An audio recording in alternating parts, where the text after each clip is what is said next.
வணக்கம். இன்றைக்கி மைஹோம் மைக்கிச்சனில் நல்ல க்ரீமியான டல்கோனா காஃபி எப்படி செய்கிறதுன்னு பார்க்கலாம். டல்கோனா காஃபி செய்கிறதுக்கு ஒரு பவுலில் 1 table spoon instant coffee powder சேர்த்துக்கோங்க. கூடவே 2 டேபிள் ஸ்பூன் சர்க்கரை, அப்புறம் 2 டேபிள் ஸ்பூன் நல்லா கொதிக்கிற வெந்நீர் சேர்த்துக்கோங்க. சேர்த்துட்டு இப்போ இதை சர்க்கரை கரையிற வரைக்கும் நல்லா கலந்து விடுங்க. ஒரு ஸ்பூன் இல்லைனா இந்த மாதிரி சின்னதாக விஸ்க் வச்சு நல்லா கலந்து விடுங்க. 1லேருந்து 2 நிமிஷம் ஆகும்.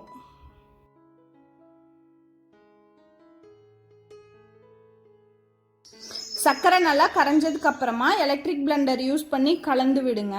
லோ ஸ்பீட்லேயே கலந்து விடுங்க. நல்லா ஸ்டிஃப் பீக் வர வரைக்கும் கலக்கணும். ஒரு 5 நிமிஷம் ஆகும். நான் எடுத்திருக்க அளவு வந்து 1 கப் காஃபிக்கு சரியாக இருக்கும். நீங்கள் நிறைய எடுக்கிறீங்கன்னா அதுக்கு தகுந்த மாதிரி நேரம் மாறுபடும்.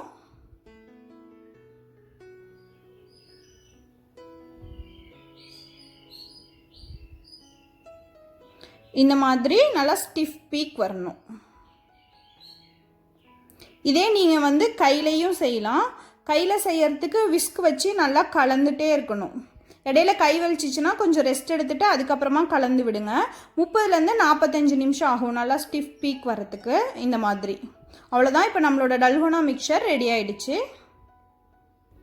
காஃபி கப்பில் 3/4 கப் அளவுக்கு சூடாக இல்லைனா சில்லுன்னு இருக்க பால் சேர்த்துக்கோங்க.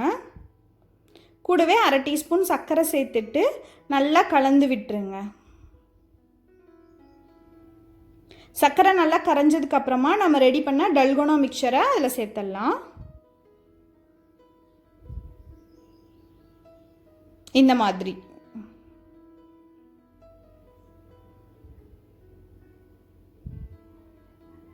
நல்லா 2 ஸ்கூப் சேர்த்ததுக்கு அப்புறமா அதை அப்படியே கொஞ்சம் பரப்பி விடுங்க, எல்லா பக்கமும் வர மாதிரி.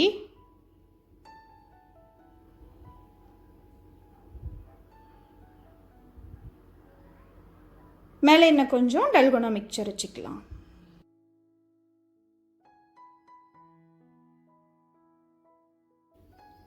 கடைசியாக ஸ்பூன் வச்சு இந்த மாதிரி பண்ணி விட்டுருங்க. மேலே கொஞ்சமாக காஃபி பவுடர் இல்லைனா கொக்கோ பவுடர் டஸ்ட் பண்ணிக்கோங்க. பார்க்குறதுக்கு இந்த மாதிரி இருக்கும். அவ்வளோதான். குடிக்கிறதுக்கு முன்னாடி ஸ்பூன் வச்சு இப்படி மெதுவாக கலந்து விட்டுட்டு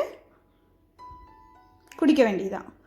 நல்ல க்ரீமியான டல்கோனா காஃபி குடிக்கிறதுக்கு தயாராகிடுச்சு. இதை நீங்களும் செஞ்சு பாருங்கள்.